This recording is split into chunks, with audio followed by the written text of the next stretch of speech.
नमस्कार मंडळी, मी पूनम. मी आपल्या यूट्यूब चॅनलमध्ये आपणा सर्वांचं अगदी मनापासून स्वागत करते. आजच्या व्हिडिओमध्ये आपण पाहणार आहोत की यावर्षी 2026मध्ये अधिक महिना कधी आहे याबद्दलची संपूर्ण माहिती. यंदाचे नवीन वर्ष हे 12 नाही तर 13 महिन्यांचे असणार आहे. यात एक महिना अधिक आहे. तो अधिक महिना कोणता, चला सविस्तर जाणून घेऊया आणि या संबंधित संपूर्ण माहितीसुद्धा बघूया. 19 मार्च 2026 रोजी मराठी नववर्ष सुरू झाले. यंदाचे नवीन वर्ष अगदी खास असणार आहे, कारण या मराठी नववर्षात 12 नाही तर 13 महिने असणार आहेत. यंदा एक महिना अधिक आहे. सौराष्ट्रीय पंचांगानुसार वर्षाचा पहिला महिना चैत्र असतो.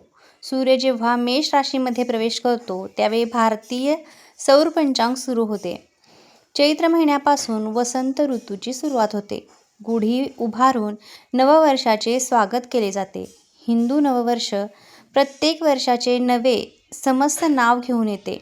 19 मार्च 2026 रोजी नवीन वर्ष सुरू झाले आणि यंदा श्री शालिवाहन शके 1948 प्रारंभ झाले. यंदा पराभव नावाचे समस्त सुरू झाले आहे.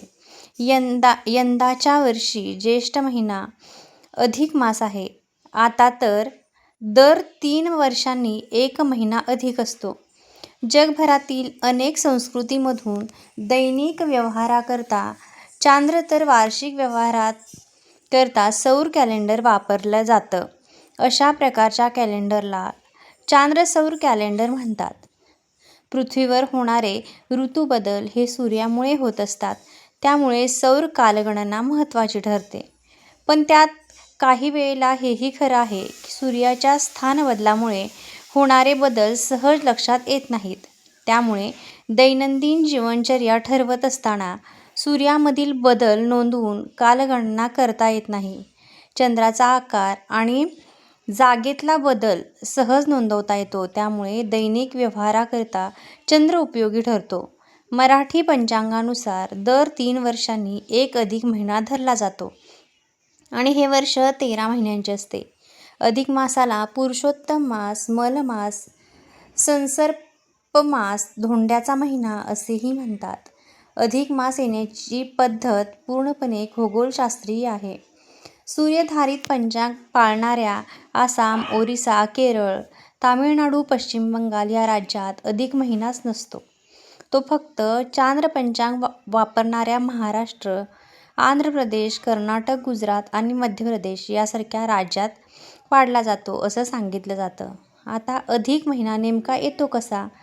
तर पृथ्वीची सूर्याभोवती एक फेरी साधारणतः 365 दिवस 5 तास 48 मिनिटे आणि 43 सेकंदांनी पूर्ण होते. व्यवसायाच्या सोयीकरता आपण 365 दिवसांनी नवे वर्ष सुरू करतो. दर 4 वर्षांनी येणारे वर्ष एक वाढीव दिवस घेऊन 366 दिवसांचे लीप वर्ष म्हणून स्वीकारतो. पृथ्वीभोवतीची चंद्राची एक फेरी म्हणजे चांद्रमास. एक वर्षाच्या कालावधीत 12 चांद्रमास पूर्ण होतात. यालाच चांद्रवर्ष असं म्हणतात. चांद्रमास प्रतिपदा ते अमावस्या असे 29.5 दिवसांचा असतो. त्यामुळे चांद्रवर्ष 554 दिवसांचे होते. याचा अर्थ चांद्रवर्ष हे सौर वर्षापेक्षा 11 दिवसांनी लहान असते. हा फरक दरवर्षी वाढत जाऊ नये याकरता चांद्रवर्षामध्ये ठराविक कालावधीनंतर एक महिना वाढीव म्हणजे अधिक घेतला जातो आणि दोन्ही कॅलेंडर एकमेकांना जोडून घेतली जातात. आता अधिक मास म्हणजे नेमकं काय? तर पृथ्वीवरून पाहताना सूर्य दररोज सरासरी 1 अंश पुढे सरकल्यासारखा वाटतो. दर 30 दिवसांनी तो 30 अंशांनी 1 रास पुढे सरकतो. सूर्याच्या या राशी बदलाला सूर्यसंक्रांत अथवा सूर्यसंक्रमण असं म्हणतात. हा कालावधी 29 दिवस 10 तास 48 मिनिटे ते कमाल 31 दिवस 10 तास 48 मिनिटे एवढा असू शकतो. चंद्रमास हा शुद्ध प्रतिपदेला सुरू होऊन अमावस्येला संपतो. चंद्रमास किमान 29 दिवस 5 तास 44 मिनिटे ते कमाल 29 दिवस 19 तास 36 मिनिटे असतो. या कालावधीत एक तरी सूर्यसंक्रांत होते. चंद्रमास सूर्यमासापेक्षा नेहमी लहान असतो. याचा परिणाम म्हणून एखाद्या चंद्रमासात एकही सूर्यसंक्रांत होत नाही. या चांद्रमासाला असंक्रांती मास म्हणजेच अधिक मास असं म्हटलं जातं. अशा प्रकारे आधी अधिक मास आणि मग निज मास येतो. चैत्रापासून अश्विन महिन्यापर्यंतचा कोणताही एक महिना अधिक मास म्हणून येऊ शकतो. कारण या महिन्यातच सूर्याची गती मंद असते आणि त्याला एका राशीतून दुसऱ्या राशीत जायला जास्त वेळ लागतो. क्वचित कार्तिक महिन्यात किंवा फाल्गुन महिन्यातही अधिक मास येऊ शकतो.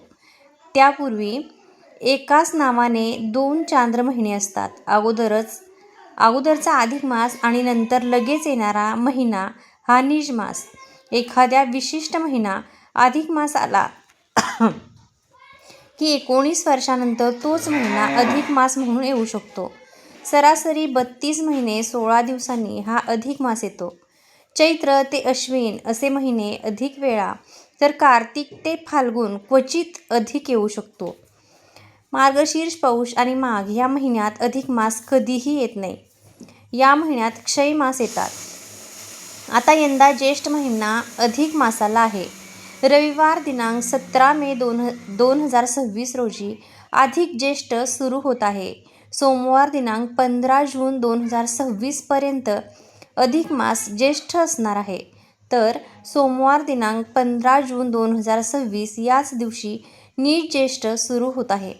मंगळवार दिनांक 14 जुलै 2026 रोजी नीच ज्येष्ठ मास हा संपणार आहे.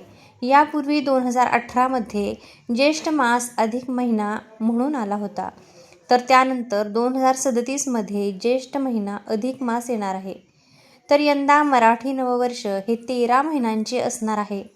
कोणता महिना अधिक असणार आहे हे आपण या व्हिडिओमध्ये जाणून घेतलं. तर कसा वाटला तुम्हाला हा व्हिडिओ कमेंटमध्ये नक्की सांगा. तुम्हाला जर व्हिडिओ आवडला असेल तर व्हिडिओला एक लाईक नक्की करा, हाईप करा आणि चॅनेलला सबस्क्राईब करायलाही विसरू नका. अशाच प्रकारच्या धार्मिक माहितीसाठी आपल्या चॅनेलला नक्की सबस्क्राईब करा. अधिक महिन्याचं महत्त्व काय आहे आणि अधिक महिन्यात कोणत्या गोष्टी करायला हव्यात याबद्दलची माहिती आपण आणखी एका व्हिडिओमध्ये शेअर केलेली आहे. त्याची लिंक मी डिस्क्रिप्शन बॉक्समध्ये देईन.